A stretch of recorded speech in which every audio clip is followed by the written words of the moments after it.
یا جو نگران حکومت ہے, کیئر ٹیکر پرائم منسٹر ہیں, ان کی پرفارمنس سے آپ عارف حبیب صاحب کس حد تک مطمئن ہیں؟ اگر میں شمشاد اختر صاحبہ کا پوچھوں آپ سے. آئی تھنک بہت اچھا کام کر رہی ہیں, اور پرٹیکولرلی جس طرح انہوں نے آئی ایم ایف کے ریویو کو ہینڈل کیا ہے. آپ یہ دیکھیں کتنا اسموتھلی جو ہے یہ آئی ایم ایف کا ریویو جو ہے وہ سکسیسفل رہا, اور اس کی وجہ سے جو ہے وہ بہت پیس رہا. بٹ ہم نے ریسنٹ پاس میں دیکھا تھا کہ جو ہے وہ یہ آئی ایم ایف کا ریویو ایک ہمارے لیے عذاب رہتا تھا. تو ایک تو یہ ہے کہ سارے جو اہداف ہیں آئی ایم ایف کے وہ جو ہے وہ سارے میٹ ہوئے, اور میٹ ہونے کے بعد پھر ان کے ساتھ جو ڈائلوگ ہوا, ٹیکنیکل ڈائلوگ ہوا, پالیسی لیول پہ جو ڈائلوگ ہوا, وہ سب خوش اسلوبی سے مکمل ہوئے. تو اس طرح میں سمجھتا ہوں کہ جو ہے وہ ان کا پرفارمنس اچھا رہا. پھر اس کے علاوہ جو ڈیفیکلٹ فیصلے جو اکثر پولیٹیکل گورنمنٹ کے لیے جو ہے وہ ڈیفیکلٹ ہوتے ہیں, تو یہ پرائم منسٹر کی سربراہی میں جو مشکل فیصلے ہیں اور جو جن ریفارمز کی ضرورت تھی, کیونکہ خاص طور پہ انرجی سیکٹر میں جو ہے وہ حکومت بہت بلیڈ کر رہا تھا. تو حکومت جو ہے وہ بلیڈ کر رہی تھی, اور ان میں جو بولڈ فیصلے لینے تھے وہ بولڈ فیصلے جو ہے وہ اس رجیم نے لے لیے ہیں. تو اس سے میں سمجھتا ہوں کہ جو ہے یہ معاملات ان سیکٹرز کے جو ہے وہ بہتر ہوں گے. پھر یہ کہ ذرا انٹرنیشنل مارکیٹس بھی, کموڈیٹی مارکیٹ جو ہے وہ فیوریبل ہے, اس میں بھی جو ہے کچھ پرائسز جو ہے وہ گری ہیں, آئل کی پرائس بھی گری ہیں, اور کموڈیٹیز میں بھی کچھ جو ہے کمی آئی, اور روپیہ اسٹیبل ہونے کی وجہ سے میں سمجھتا ہوں کہ گوئنگ فارورڈ جو ہے وہ انفلیشن میں کمی آئے گی, اور انفلیشن میں کمی آئے گی تو پھر انٹرسٹ ریٹ بھی جو ہے وہ کم ہونے کے chances. Already governor state bank یہ انڈیکیٹ کر رہے ہیں کہ آگے جا کے انفلیشن کم ہوگا. فائنانس منسٹر نے بھی کہا ہے کہ انفلیشن کم ہونے کے آثار ہیں, اور وہ پروسپیکٹیو انفلیشن کی بیسس پہ بھی انٹرسٹ ریٹ کو جو ہے وہ کم کیا جا سکتا ہے. تو جب انٹرسٹ ریٹس کم ہوں گے تو پھر انڈسٹری کے لیے, کاروبار کے لیے جو ہے وہ فیوریبل حالات جو ہے وہ پیدا ہوں گے, جو اس وقت کافی ڈیفیکلٹ ہیں. عارف حبیب صاحب, دنیا میں ہم دیکھتے ہیں کہ منرلز اور گولڈ کو لے کر جو ممالک اس پر کام کر رہے ہیں یا جن کے پاس ذخائر موجود ہیں وہ بہت زیادہ ڈگ کرتے ہیں, اس پر فوکس ہے, اشتراک ہوتا ہے انٹرنیشنلی. آپ سے بھی بیرک گولڈ کے وفد کی ملاقات ہوئی, آپ کو بھی انہوں نے کہا کہ ہمارے ساتھ کام کریں. پاکستان میں اگر یہ وسائل موجود ہیں تو حکومت کی سربراہی میں, یا جس طرح سے آپ جیسے بزنس ٹائکونز ہیں, اس پر کام کر کے کچھ بہتری لا سکتے ہیں کہ اگر ہمارے پاس گولڈ ہے, دوسرے ذخائر موجود ہیں, اگر ہم ناردرن سائیڈ کی بات کریں تو وہاں پر بھی منرل سے مالا مال ہے, عام آدمی تو یہی تصور کرتا ہے, لیکن اس سے ہم مستفید کیوں نہیں ہوتے بطور ایک قوم, بطور ایک ملک؟ آئی تھنک یہ جو ابھی ڈیولپمنٹ ہوئی ہے خاص طور پہ جو ریکارڈک میں, کہ ریکارڈک کی جو لٹیگیشن تھی وہ لٹیگیشن اب ختم ہوئی اور سیٹلمنٹ ہوئی ہے, اور اس میں انٹوفیگاسٹا نے تو کہا کہ بھئی آپ ہمیں نیگوشیٹڈ سیٹلمنٹ کے ذریعے کمپنسیشن دے دیں, لیکن بیرک گولڈ جو ہے وہ چاہتا ہے کہ اس کی جو ہے وہ مائننگ کرے. اور اس میں انیشیلی نیشنل ریسورسز لمیٹڈ جو ہے وہ پرائیویٹ سیکٹر کی طرف سے تھا, جس میں ہم بھی ایک جو ہے وہ اسٹیک ہولڈر تھے, اور انہوں نے اس نیگوشیٹڈ سیٹلمنٹ تک پہنچنے میں جو ہے بڑا اسسٹ کیا گورنمنٹ کو. اور پھر گورنمنٹ نے جو ہے پہلے تو وہ چاہ رہی تھی کہ یہ پرائیویٹ سیکٹر اس میں شامل ہو, لیکن پھر بعد میں چونکہ ان کے پاس ٹائم نہیں تھا تو انہوں نے کہا کمپٹیٹیو بیڈنگ کے بغیر اگر ہم دیں گے تو ممکن ہے کہ لٹیگیشن کا خطرہ تھا, تو اس وجہ سے انہوں نے او جی ڈی سی اور پی پی ایل کو جو ہے وہ شیئر ہولڈنگ دے دی, اور اب وہ سعودی عرب اس میں دلچسپی لے رہا ہے. تو اس میں بالکل یہ جو بیرک گولڈ کے ساتھ ہم انگیج تھے, ان کو ہم نے وہاں ریکارڈک کا وزٹ بھی کروایا ان کی ٹیکنیکل ٹیم کو, اور وہ جب ٹیکنیکل ٹیم جب وزٹ کر کے آئی تو وہ بہت ایکسائٹیڈ تھے, اور انہوں نے کہا کہ بھئی ہم تو افریقہ میں جو ہے وہ بہت ڈیپ جا کے یہ مائننگ کرتے ہیں, آپ کے یہاں تو یہ سامنے نظر آ رہا ہے, تو اس کے یہاں تو جو ہے وہ بہت زیادہ پوٹینشیل ہے. تو اس کے علاوہ پھر حکومت نے اور مزید جو ہے, کیونکہ وہ سارا ایک ٹرین جو ہے وہ ہے بلوچستان میں, اور اس میں پھر ریکارڈنگ کے بعد 2000 کلومیٹر کے لگ بھگ 4 گروپس کو جو ہے وہ حکومت نے جو ہے وہ مائننگ رائٹس ایلوکیٹ کیے ہیں، اور وہ میں سمجھتا ہوں کہ اس کے اوپر جو ہے وہ کام کریں گے. تو جو ایک ہمارا خواب ہے کہ اللہ تعالیٰ نے پاکستان کو جو ہے ان جو ہے وہ بہت زیادہ جو ہے وہ قدرتی وسائل سے جو ہے مالا مال رکھا ہے، تو اس کو انشاءاللہ ایکسپلور کر کے اور ہم پاکستان کی قسمت کو بدلنے میں جو ہے اس کو کنٹریبیوشن ہو سکے گا. اور اس میں ڈیفینیٹلی لوکل جو لوگ ہیں ان کو یہ ملا ہے، پھر وہ اپنے فورن پارٹنرز بھی ساتھ لائیں گے، ٹیکنیکل پارٹنرز بھی ساتھ لائیں گے. تو اس میں انشاءاللہ جو ہے وہ ہم دیکھیں گے کہ یہ پاکستان اکنامی میں ان کا کنٹریبیوشن جو ہے وہ بڑھے گا. سر، پاکستان کی جو فائنانس منسٹری ہے وہ بھی ایک بڑا چیلنج ہے. جب پی ٹی آئی کا دور تھا، اسد عمر بنے فائنانس منسٹر، لیکن انہوں نے اپنے عہدے سے استعفیٰ دے دیا. شاید وہ چیلنج قبول نہیں کر سکے. ہم نے دیکھا گزشتہ دور میں مفتاح اسماعیل صاحب، پھر اسحاق ڈار صاحب، اب تو نگران وزیر خزانہ ہیں. آپ سر کیا سمجھتے ہیں کہ سب سے زیادہ آئیڈیل اس وقت کون سی شخصیت ہے؟ اگر ہم اگلے الیکشنز کی بات کریں تو what's your comment? Ishaq Dar اس وقت ایک سوٹیبل پرسنالٹی ہیں پاکستان کے فائنانس منسٹر ہونے کے لیے، یا کسی اور کا آپ نام لیں گے؟ سب کمپیٹنٹ لوگ ہیں، سب جو ہے ان کی ایک اسٹینڈنگ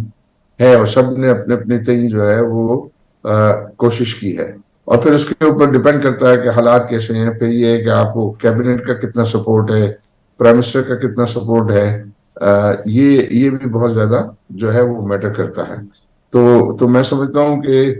جو بھی الیکٹ ہو کے آئے گا اور جو پرائم منسٹر ہوگا وہ کسی بھی فائنانس منسٹر کو لگائے گا، تو وہ ڈیفینیٹلی جو ہے وہ اس کے حق میں ہوگا کہ وہ جو بہترین ڈیلیور کر سکتا ہے اس کو جو ہے وہ یہ اپوائنٹ کرے.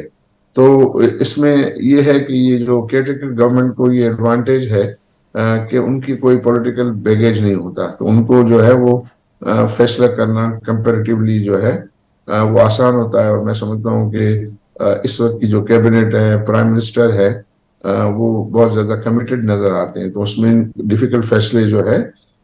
وہ انہوں نے کرنے میں کوئی تعامل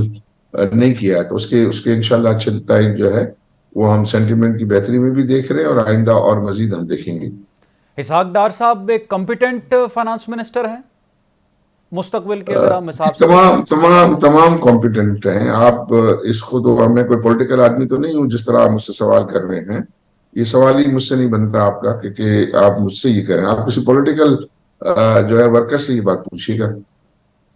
سر ایز اے ایکسپرٹ، چلے میں نے آپ سے پوچھا. اچھا سر، افغان ٹریڈ پر بہت بحثیں ہیں. افغان ٹریڈ سے ہم مستفید ہو رہے تھے، اور ابھی اگر یہ ٹریڈ بند ہوتی ہے تو اس کا نقصان ہوگا ہمیں؟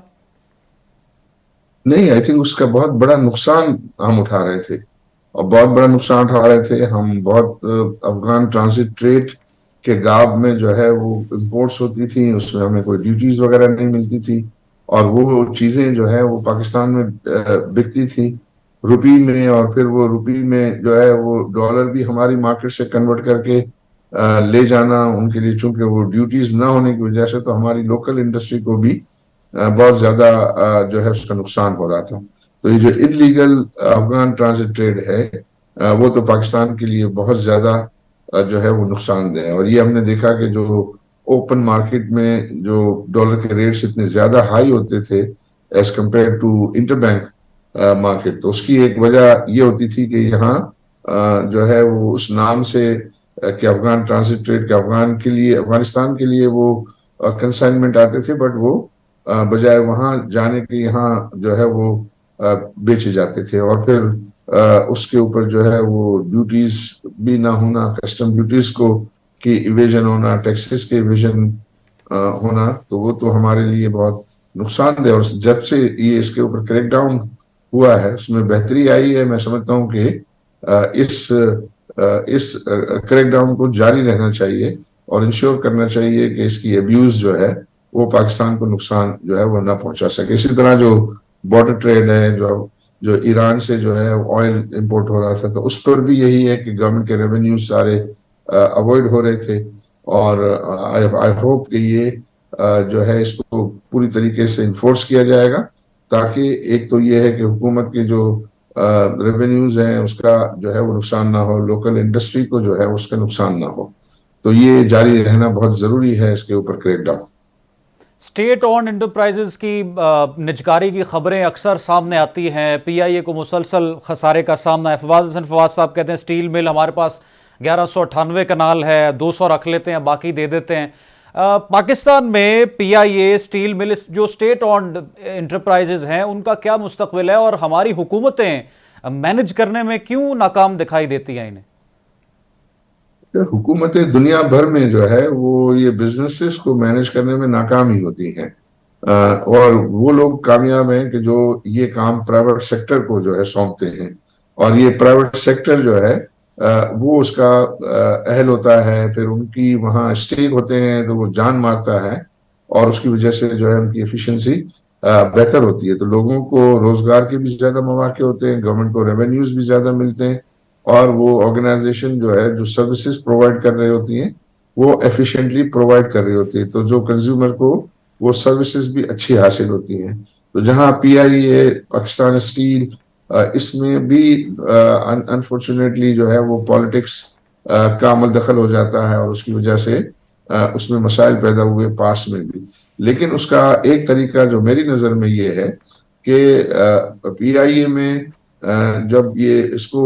ایڈیشنل کیپٹل انوائٹ کر کے جو ہے وہ اس کو پرائیورٹائز کرنا چاہیے، نہ کہ اس کے جو شیئرز ہیں گورنمنٹ اپنے شیئرز جو ہے وہ بیچے، وہ نہ بیچے، اس کو اپنی شیئر ہولڈنگ کو وہ رکھے، اور ایڈیشنل کیپٹل جو ہے وہ پرائیویٹ سیکٹر سے انوائٹ کرے، اور پرائیویٹ سیکٹر ایڈیشنل کیپٹل ڈال کے گورنمنٹ کی شیئر ہولڈنگ کو وہ ڈائلیوٹ کرے گا، اور جب اس میں ٹرن اراؤنڈ آئے گا تو گورنمنٹ کی جو شیئر ہولڈنگ ہے اس کی ویلیو بھی جو ہے وہ بڑھے گی، اور اس سے یہ ہے کہ اس آرگنائزیشن میں ایفیشنسی آئے گی. یہ بہت غلط تاثر ہے کہ وہ کہتے ہیں کہ جو ہے وہ پرائیویٹائزیشن کے بعد جو ہے لوگوں کی نوکریاں جو ہے وہ کم ہو جائیں گی. میرا تو تجربہ یہ، اور میں نے دیکھا ہے کہ پرائیویٹ سیکٹر میں جانے کے بعد، پرائیویٹائزیشن کے بعد جو ہے وہ نوکریاں بڑھتی ہیں، سیلریز بڑھتی ہیں، آرگنائزیشن زیادہ ایفیشینٹ ہو جاتی ہیں، اس قابل ہوتی ہیں کہ وہ جو اپنے امپلائیز کو زیادہ بہتر لک آفٹر کر سکے. اور ہمارے ملک کے اندر اس کی مثالیں موجود ہیں، اور خاص طور پہ جو بینکنگ سیکٹر میں جو ہے وہ بہت کامیاب پرائیویٹائزیشن پاکستان میں رہی، اور دوسرے سیکٹرز میں بھی یہ رہی ہے. تو حکومت جو ہے وہ تو آئی بلیو کہ اس کو مینج کرنے کے قابل ہی نہیں ہوتی، ان کے اسٹیک ہی نہیں ہوتے، اور اس میں جو ہے وہ نقصانات کے علاوہ کوئی اور چیز ہمیں دیکھنے کو نہیں ملتی. ٹھیک ہے. میاں نواز شریف صاحب کی لاہور میں ملاقات ہوئی چیمبر آف کامرس کے جو رہنما ہیں ان کے ساتھ، اور اپنے ایک اور بھی خطاب میں انہوں نے کہا کہ انڈسٹری کو بہتر کرنا ہے، کہا کہ انڈسٹری میں آنے والے پیسے پر سوال نہیں ہونا چاہیے. سر، آپ کی نظر میں انڈسٹری کو کس طرح سے بوسٹ دیا جا سکتا ہے؟ گیس، بجلی، یا اگر تیل انڈسٹری کو دیا جا رہا ہے تو کس طرح سے وہ سبسیڈائز ہو سکتا ہے، یا ٹیکس پر انڈسٹری کو چھوٹ مل سکتی ہے؟ انڈسٹری کو کس طرح سے گرو کیا جا سکتا ہے؟ جی، آئی تھنک اس وقت پاکستان میں جو ہے وہ انویسٹمنٹ کے لیے بہت ہی ناموافق حالات ہیں. ناموافق حالات یوں ہیں کہ ہمارے ہاں انرجی کی کاسٹ جو ہے وہ بہت زیادہ ہے، ریجن میں بہت زیادہ انرجی کی کاسٹ ہے. پھر ہمارے ہاں انٹرسٹ ریٹ بہت ہائی ہے، ریجن میں اتنے کوئی انٹرسٹ ریٹ جو ہے وہ نہیں ہے. تیسرا، ہمارے ہاں ٹیکس ریٹ بہت زیادہ ہائی ہے. تو یہ تین جو ہے وہ انرجی، انٹرسٹ ریٹ اور ٹیکس ریٹ کے ہائی ہوتے ہوئے نئی انویسٹمنٹ کا جو ہے وہ ایکسپیکٹ کرنا میں سمجھتا ہوں کہ مناسب نہیں ہوگا. اس کو بہتر کرنے کے لیے ضرورت اس بات کی ہے کہ سب سے پہلے تو حکومت جو ہے یہ انفلیشن میں ابھی ڈکلائننگ ٹرینڈ ہے، انفلیشن جو ہے وہ جس طرح کا ڈکلائننگ ٹرینڈ ہے اس کے پیش نظر انٹرسٹ ریٹس کو جو ہے کم کرے. جب انٹرسٹ ریٹ کم کریں گے تو خود گورنمنٹ کے اوپر سے جو ہے وہ بوجھ بجٹ ڈیفیسٹ کا کم ہوگا، کیونکہ سب سے بڑا بورر گورنمنٹ خود ہے، اور ہائی انٹرسٹ ریٹ کا وکٹم سب سے زیادہ خود حکومت کے فائنانسز ہیں. تو اگر یہ ایکسپیکٹ کریں کہ ایک سال کے اندر، اگر ہمارا 1 سے 1.5 سال کے اندر ہمارا پالیسی ریٹ 12% آ جائے تو 10% سے کی کمی سے حکومت کے خزانے پہ 3 ٹریلین روپیز کی سیونگ جو ہے وہ ہو سکے گی. اور وہ 3 ٹریلین روپیز جو ہے وہ آپ کا بجٹ ڈیفیسٹ پہ بوجھ کم ہوگا. پھر حکومت کے پاس منسٹری آف فائنانس کی طرف سے اسٹیٹمنٹ آیا تھا کہ ان کے پاس ایس او ایز کے 19 ٹریلین روپیز کے ایسیٹس ہیں اور اس پر ان کو جو ریٹرن ہے وہ صرف 1% ملتا ہے اور حکومت اس کو بورو کرتی ہے 20 اور 21% پہ بورو کرتی ہے. تو اس کا مطلب یہ ہے کہ 90 ٹریلین روپیز پہ گورنمنٹ جو ہے وہ فائنینشیل کاسٹ انکر کر رہی ہوتی ہے نیٹ اپنی انکم کے بعد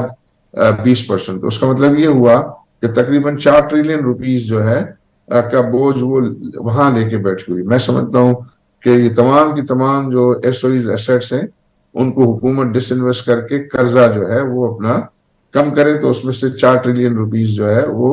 کی سیونگ ہوگی. تو 4 اور 3 7 اور پھر یہ جو ڈیولپمنٹ ایکسپینڈیچر ہے حکومت کا میں سمجھتا ہوں کہ وہ کرپشن کا گڑھ ہے اور اس کی مجھے ایسا نظر نہیں آتا کہ وہ ساری انویسٹمنٹ کی کوئی سیکنڈری مارکیٹ ویلیو جو ہے وہ تو وہ جو ڈیولپمنٹ ایکسپینڈیچر ہے وہ صرف پبلک پرائیویٹ پارٹنرشپ کے تحت ہی ہونا چاہیے, اس کے علاوہ نہیں ہونا چاہیے. تو وہ گورنمنٹ کے اوپر سے جو ہے وہ بھی بوجھ اگر 1 ٹریلین نہیں تو کم از کم ½ ٹریلین جو ہے اس کا بوجھ بھی جو ہے وہ کم کیا جا سکتا ہے. تو یوں یہ 7.5 ٹریلین روپیز کی جب سیونگ ہو تو اس میں انٹرسٹ ریٹ ایک ایلیمنٹ تو آ ہی گیا. پھر یہ ہے کہ یہ جو سپر ٹیکس وغیرہ جو لگا ہوا ہے کیونکہ اب یہ سپر ٹیکس اور پھر ڈیویڈنڈ ٹیکس اور یہ سب کرتے ہیں تو یہ کوئی ٹیکس ریٹ 65% سے زیادہ ہو جاتا ہے اور وہ پھر انویسٹرز کے لیے جو ہے بالکل جو ہے وہ ایکسیپٹیبل نہیں ہوتا یا ریجن میں جو ہے وہ اتنے ہائی ٹیکس ریٹ کہیں بھی نہیں ہے.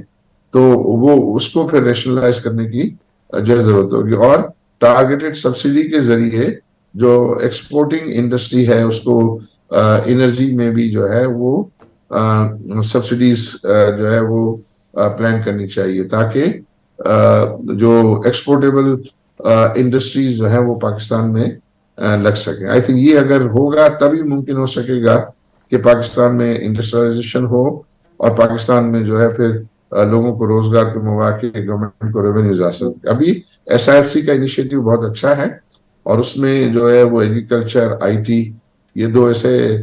سیکٹر ہیں کہ جس میں کوئی بہت زیادہ آپ کو فورن ایکسچینج کی بھی ضرورت نہیں ہے انویسٹمنٹ کی. پھر اس کے بعد مائننگ میں جو ہے وہ بہت پوٹینشیل ہم نے پہلے ہی ڈسکس کیا پوٹینشیل ہے اور اس میں ہم کامیاب ہوتے ہیں تو ہمارے پاس وہاں ایکسپورٹیبل سرپلس بہت زیادہ ہم پروڈیوس کر سکتے ہیں. اور پھر اس کے بعد انرجی کی ریفارمز جو ہیں بھی بہت ضروری ہیں کہ ہمارے ہاں جو انرجی کاسٹ اتنی ہائی ہے تو رینیویبل انرجی پر solar energy and wind power and particularly جو ہے یہ پر جو ہے وہ توجہ دے کر کوشش کرنی چاہیے کہ اپنے اوور آل کاسٹ کو جو ہے وہ انرجی کی جو پروڈکشن کاسٹ ہے اس کو کم کیا جائے اور اس کے اندر فیول مکس کو زیادہ ایفیشینٹ بنایا جائے. تو یہ مجھے تو یہ چیزیں نظر آتی ہے کہ ایریاز کے اس کو اگر ہم فوکس کریں تو پھر ہم جا کے کچھ بہتری دیکھ سکتے ہیں. ٹھیک ہے عارف حبیب صاحب, عام جو پاکستانی ہے سوشل میڈیا پر بھی آپ دیکھتے ہیں کہ جس طرح سے گیس مہنگی ہوئی, بجلی مہنگی ہوئی, پیٹرول مہنگا ہوا, عام پاکستانی یہ کہتا ہے کہ ہم IMF کے چنگل میں ہیں اسی لیے ہم پر ٹیکسز کا بوجھ کسی اور کے کہنے پر لادا جا رہا ہے. آپ کی نظر میں how to get rid of IMF, ہم کیسے یہ تمام تر ہم جو مقروض ہیں IMF کے اور انٹرنیشنلی بھی ہماری بڑی کمٹمنٹس ہیں, کیا آنے والے چند سالوں میں کچھ دہائیوں میں IMF سے ہم اپنی جان چھڑوا سکیں گے یا یہ خواب ہے؟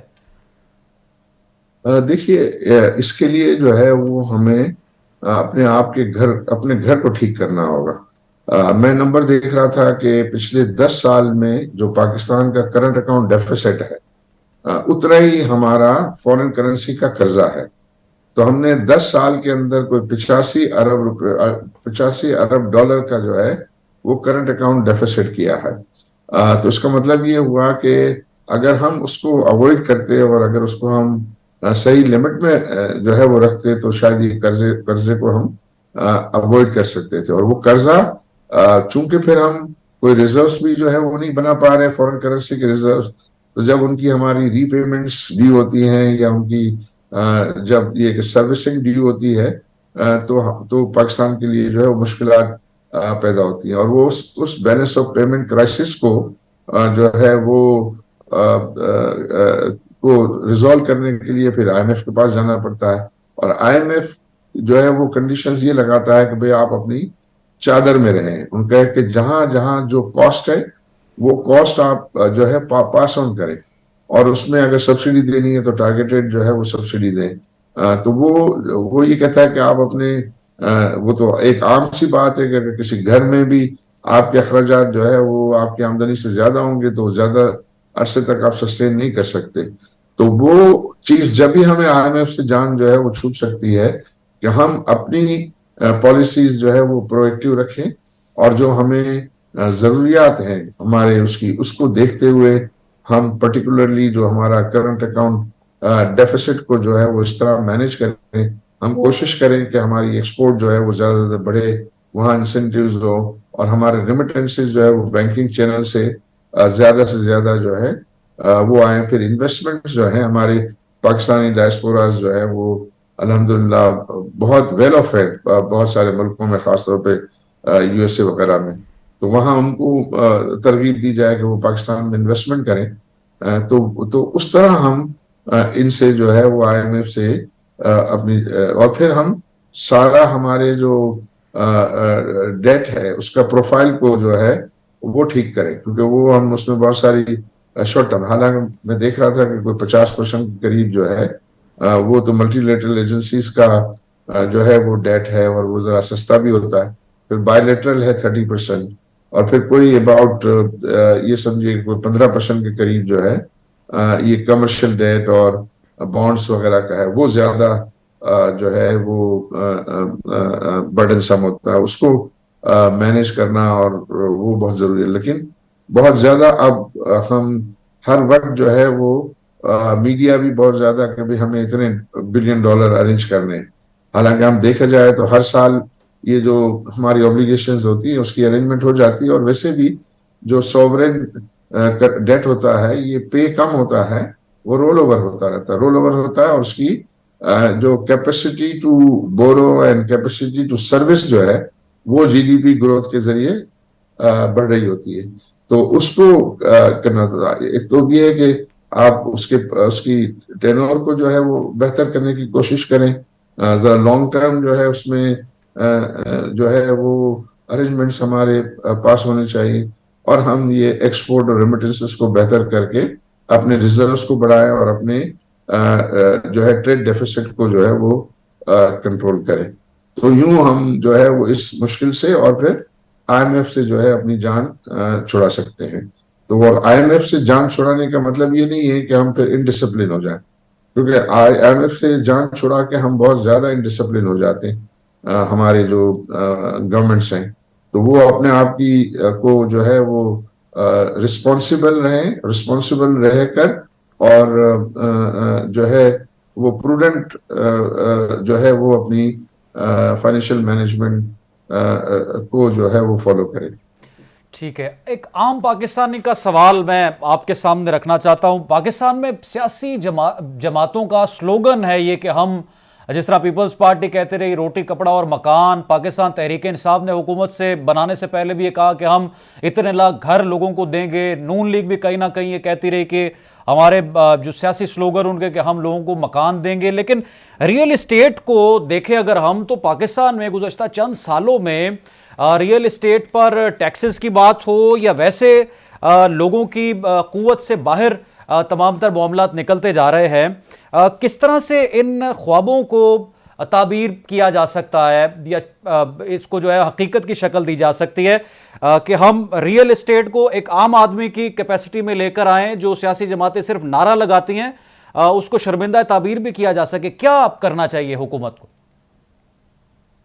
ریئل اسٹیٹ میں جو ہے وہ دو اس کے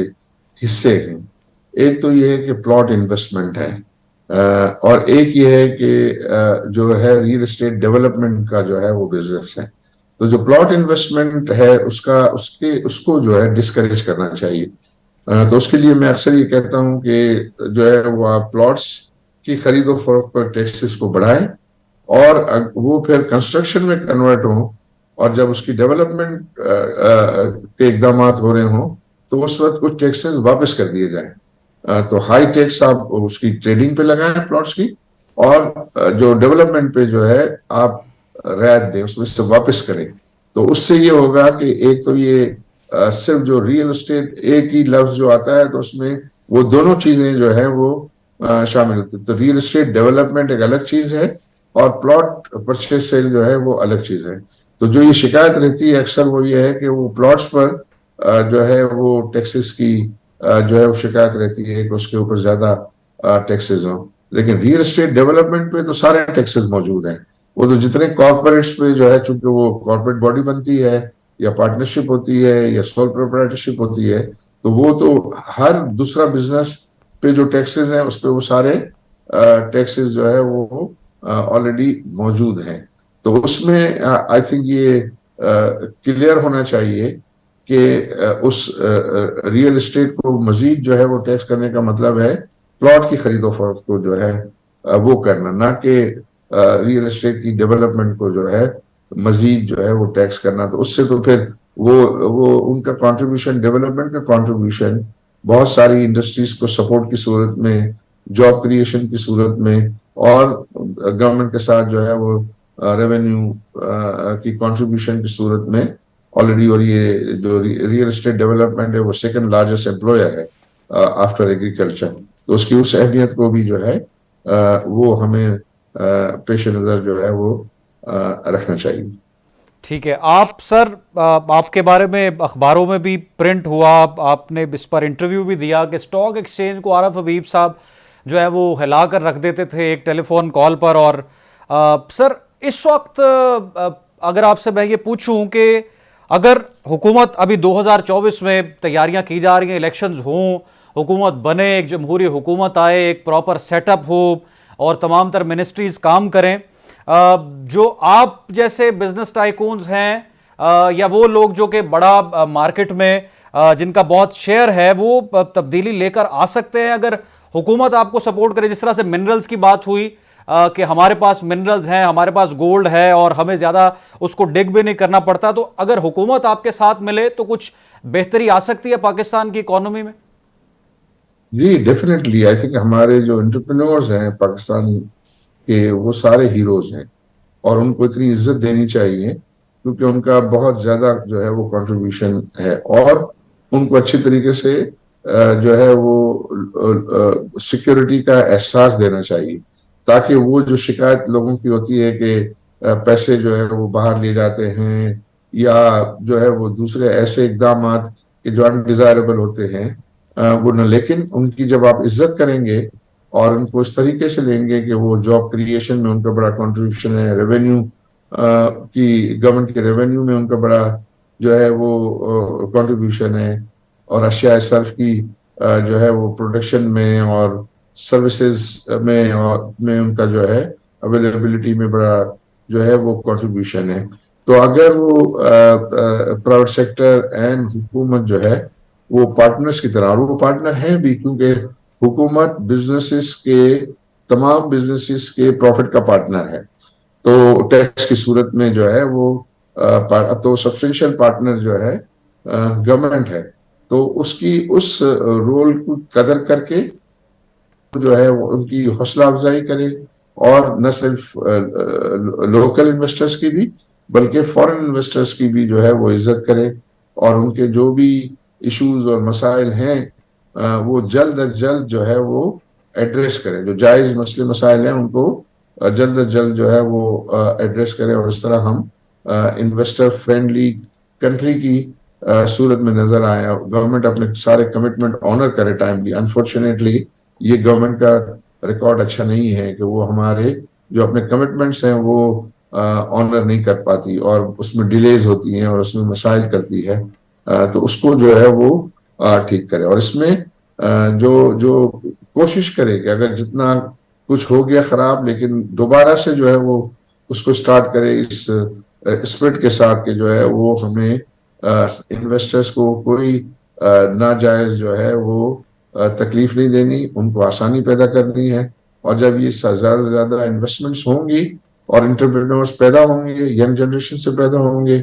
تو اس میں جو ہے وہ پاکستان کی اکنومی کے لیے بہتر ہے، لوگوں کے لیے بہتر ہے. کیونکہ جب زیادہ انویسٹمنٹ ہوگی تو زیادہ روزگار کے مواقع ہوں گے، زیادہ روزگار کے مواقع ہوں گے تو آپ کی جو سیلریز ہیں وہ بھی بہتر ہوں گی. تو یوں جو ہے وہ ہم خوشحالی. پھر یہ کہ اچھی پروڈکشنز وغیرہ ہوں گی، لوکلی سب چیزیں ہوں گی، تو پھر یہ ہے کہ امپورٹڈ آئٹم سے جو ہے وہ ہماری پہ ڈپینڈنس کم ہوگی، تو ہمارا انفلیشن کو بھی ہم بہتر طریقے سے جو ہے وہ ڈیل کر سکیں. کیونکہ عام آدمی کے لیے جو ہے وہ مہنگائی، انفلیشن جو ہے وہ بہت زیادہ کلنگ ہے، اور ایڈیکویٹ روزگار کے مواقع نہ ہونا جو ہے وہ بہت زیادہ جو ہے ورثہ ہے. تو ان دو چیزوں کو کرنے کے لیے ہمیں حکومت کو جو ہے وہ انویسٹرز کے ساتھ اسٹرانگ پارٹنرشپ کی ضرورت ہے. اور پھر جو ہمارے ملک میں جو ہے ویلتھ کریشن کو جو ہے اپریشیٹ ہونا چاہیے. انفارچونیٹلی ویلتھ کریشن کی جو اپریسیشن ہونی چاہیے وہ پاکستان میں نہیں ہے. اگر آپ یہ ویلتھ کریشن کی اپریسیشن کریں گے، کیونکہ جب اس لیول پہ لوگ آ جاتے ہیں کہ جن کے پاس سرمایہ ہے تو ان کو کوئی اپنے کچن منی کی ضرورت نہیں ہوتی، ان کو جو ہے وہ ایک اپریسیشن کی ضرورت ہوتی ہے، ان کی عزت کی ضرورت ہوتی ہے. تو وہ اگر ہم کریں اور گروتھ ہو تو پھر یہ ہے کہ زیادہ سے زیادہ لوگ پھر جو ہے وہ انویسٹمنٹ. اور پھر پاکستان کو ایڈوانٹیج ہے کہ اس کے پاس اتنی بڑی آبادی ہے، 25 کروڑ کی آبادی ہے، ان کی ضرورت ہے ان کی مختلف پروڈکٹس کی، تو وہ تو ڈیفینیٹلی انٹرپرینورز ہی پورا کر سکتے ہیں. بہت شکریہ عارف حبیب صاحب، آپ نے اپنا قیمتی وقت دیا. گفتگو آپ سن رہے تھے عارف حبیب لمیٹڈ ہمارے ساتھ پروگرام موجود تھے. ناظرین، آج نون لیگ کے قائد اور سابق وزیر اعظم نواز شریف ایون فیلڈ اور العزیزیہ اسٹیل مل ریفرنس میں سزا کے خلاف اسلام آباد ہائی کورٹ میں پیش ہوئے ہیں. اس پر ہم بات کریں گے. جہانگیر جدون صاحب ہمیں جوائن کر رہے ہیں ایک مختصر سے وقفے کے بعد.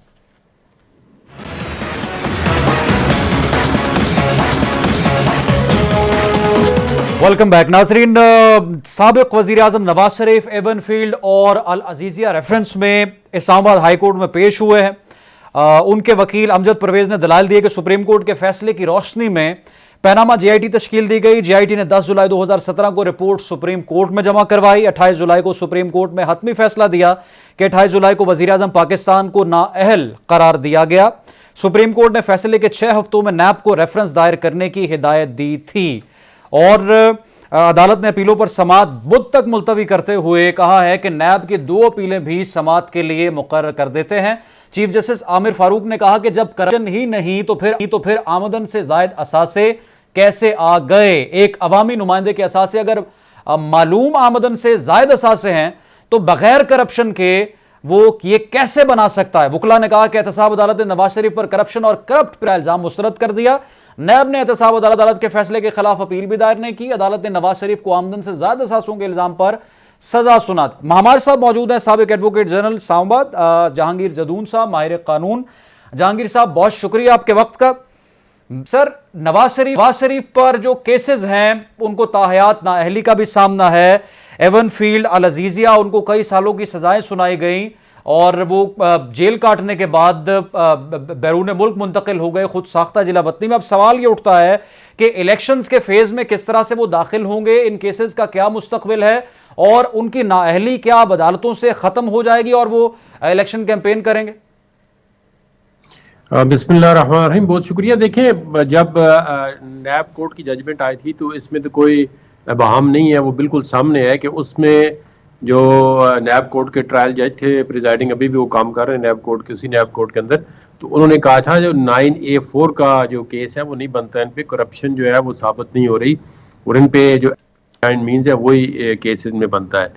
تو جب ایسٹ بیہائنڈ مینز کا کیس کسی پہ ایکیوز پہ آپ بناتے ہیں تو سب سے پہلے جو پرما فشائی برڈن ہوتا ہے وہ پروسیکیوشن پہ ہوتا ہے، یعنی کہ نیب پہ ہوتا ہے کہ وہ صرف اتنی بات بتا دے کہ ان کی انکم اتنی تھی اور ان کے اثاثے اتنے تھے. تو اس کے بعد پھر جو ہے اس بندے پہ برڈن شفٹ ہوتا ہے کہ وہ بتائے کہ اس نے اثاثے کہاں سے کیے. تو وہ جو انیشیل برڈن تھا وہ نیب ڈسچارج کرنے میں ناکام رہی اس وقت بھی، کہ انہوں نے ان کی انکم جو تھی مختلف ادوار میں، جس وقت وہ الیج کرتے ہیں کہ انہوں نے ایون فیلڈ کا جو فلیٹ تھے وہ خریدے تھے، تو اس وقت ان کی انکم جو ہے نیب ڈٹرمن کرنے میں ناکام رہی، اور جب ہائی کورٹ نے اسی ایون فیلڈ کے اندر ان کی سزا سسپینڈ کی تھی اندر سیکشن 426 آف CRPC، تو انہوں نے پوچھا کہ جی آپ نے کیا جو ہے وہ اسرٹین کیا ہے کہ ان کی، آپ کہتے ہیں جی انہوں نے 2006 میں یا 1993 میں آپ الیج کر رہے ہیں انہوں نے فلیٹ خریدے، تو اس وقت اس پورے فیملی کی جنہوں نے خریدے ہیں، یا آپ جس طرح الیج کر رہے ہیں کہ کمپنیوں نے خریدے تو کتنی انکم تھی، تو وہ یہ جواب دینے میں اس وقت بھی قاصر تھے۔ اب جب ایک دفعہ آپ انکم ڈٹرمن کرتے ہیں تو اس کے بعد پھر آپ نے دوبارہ یہ ثابت کرنا ہے کہ یہ انکم انلیگل مین سے حاصل کی گئی، یعنی کہ کسی کرپشن کے کیسز سے، کسی کمیشن سے، کسی کک بیک سے، وہ تو دور کی بات ہے، وہ کہاں سے نیب ثابت کرے گی، ان کا کیس ہی نہیں ہے۔ بہرحال ان کا مقصد تھا ان کو وہ اس وقت وہاں سے سین سے ہٹانا، انہوں نے ہٹا دیا، جس طرح بھی آپ سیال کوٹ کے اندر نواز شریف نے کہا ہے کہ 5 جو بندے تھے وہ مل کر انہوں نے مجھے ہٹایا، تو انہوں نے اس وقت تو آپ یہ ساری بات سامنے ہے کہ ہٹا دیا۔ ابھی وہ کہتے ہیں جج صاحبان بھی مان رہے ہیں، نیب والے بھی مان رہے ہیں، ہم تو حیران ہیں کہ اس وقت جج صاحب بھی جو کیا تھی بینچ سوئے ہوئے تھے، اور نیب والے تو خود ہی ظاہر ہے وہ کسی کے ڈائریکشن پہ چل رہے تھے۔ تو یہ بڑا انفارچونیٹ ہے کہ آپ ایک الیکٹڈ پرائم منسٹر کو، جو بھی prime minister whoever he is، آپ ایک دفعہ نکال کے پھر بعد 2-4 سال کے بعد جو ہے آپ کہتے ہیں جی ہم سے غلطی ہو گئی یا یہ غلط کیس بنایا اس کو واپس لے لیں، تو یہ اس ملک کے ساتھ بہت بڑا مذاق ہے، عوام کے ساتھ جو ہے بہت بڑا مذاق ہے۔ چلو جیسا کیسا بھی کوئی وزیر اعظم ہے، یہ لیٹ دا عوام جو پیپل ہے ان کو جج کرنے دیں، عوام کو جج کرنے دیں کہ وہ کس طرح ڈیلیور کرتے ہیں، کیا جج کرتے ہیں، بجائے اس سے کہ آپ ایک ان کی بقول نواز شریف کے ایک کلاڑا چلاتے ہیں اور 5 بندے جو ہے 2 منٹ میں الیکٹڈ پرائم منسٹر کو 25 کروڑ کا ملک ہے، ایک نیوکلیر اسٹیٹ ہے، تو آپ فارغ کر دیتے ہیں۔ پھر ایک دوئی رجیم آتی ہے، وہ دوسرے کو لے آتے ہیں، کہتے ہیں پہلے ہم غلطی ہو گئی، غلط کیس بنایا ہے۔ تو پہلے بھی آپ کو ایک پرائم منسٹر کو ایک دفعہ اسی کو نواز شریف کو جو ہے ایکس پرائم منسٹر کو ڈیتھ سینٹینس کرتے کرتے لائف امپریزمنٹ ہوئی، انہوں نے کہا جی انہوں نے 13 ہائیجیک کیا، انہوں نے اتنی سزا کی، وہ پھر وزیر اعظم بن گئے۔ تو یہ اب پھر وہ کہہ رہے ہیں جی غلط کیس وہ اب نہیں دفاع کر پاتے یا نہیں کرنا چاہتے، تو ابھی پھر وہ اگر اپیلیں کٹو لے جائیں گی تو ان کے کیس صاف ہو جائیں گے، وہ پھر الیکشن لڑیں گے، اگر ان کی میجارٹی ہے تو پھر وزیر اعظم بن جائیں گے۔ تو یہ بس کام چل ہی رہا ہے اس ملک میں ابھی تک۔ سر الیکشنز کو لے کر بہت سے سوالات اٹھائے جا رہے ہیں، لوگ تو اب فرسٹریٹ ہو گئے ہیں کہ پنجاب اور KP میں جب الیکشنز کی بات ہوئی، سپریم کورٹ کے احکامات تھے، اس پر بھی عمل نہیں ہوا۔ لاہور میں ایک مقامی وکیل محمد مقصد کی جانب سے درخواست دائر کی گئی ہے کہ نگران وزیر اعظم انوار الحق کاکڑ کو عہدے سے ہٹایا جائے، اور لاہور ہائی کورٹ کے جسٹس شاہد بلال حسن نے محفوظ فیصلہ سنا دیا اور اس درخواست کو جو ہے وہ خارج کر دیا ہے۔ سر نگران حکومت کا یا نگران جو پرائم منسٹر ہے یا ان کے جو کیبنٹ ہے اس کا 90 روز وقت ہے کہ اس نے الیکشنز کروانے ہیں، اور ذمہ داری ایک الیکٹڈ حکومت کو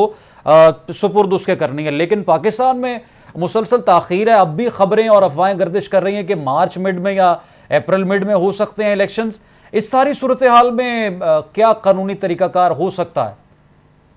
ہم تو نہیں کہتے الیکشن لیٹ ہوں گے، نہ یہ کہنا چاہیے، نہ ہی اس قسم کا کوئی ابہام پیدا کرنا چاہیے۔ الیکشن دیکھو سپریم کورٹ نے ڈیٹ لی ہے، الیکشن کمیشن کو کہا ہے کہ آپ پریزیڈنٹ سے مشورہ کر کے، اور یہ جو الیکشن ہو رہے ہیں سپریم کورٹ کے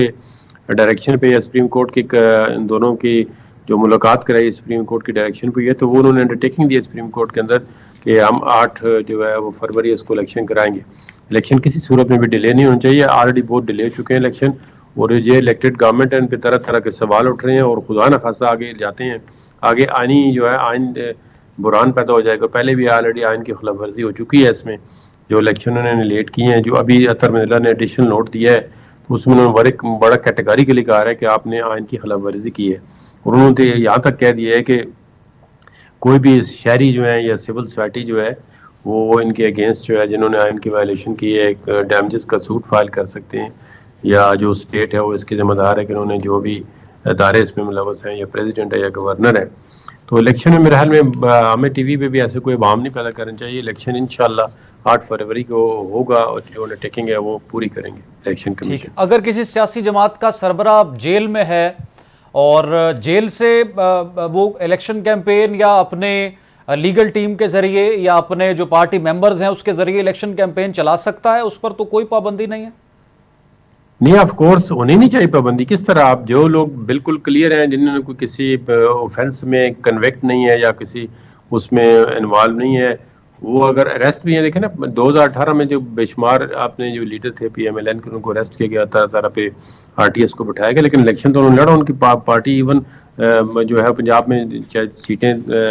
زیادہ 2 4 5 ہی تھی، لیکن زیادہ سیٹیں تھیں ان کی، لیکن ان کو حکومت نہیں بنانے دی گئی. تو ابھی الیکشن پہ تو پابندی نہیں ہونی چاہیے، لیول پلینگ فیلڈ جو ہے ہر پارٹی کو ملنی چاہیے، ہر پارٹی کا رائٹ ہے وہ اپنا کینڈیڈیٹ فائل کرے، کینڈیڈیٹ کے جو بھی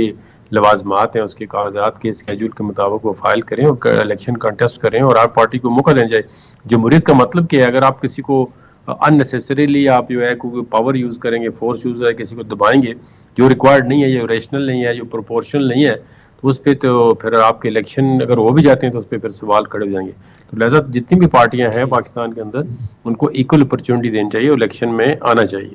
بہت شکریہ سابق ایڈوکیٹ جنرل اسلام آباد جہاں ہمارے ساتھ پورا پروگرام موجود تھا. ناظرین وقت ختم ہو گیا، کل آپ سے دوبارہ ملاقات ہوگی. اللہ حافظ.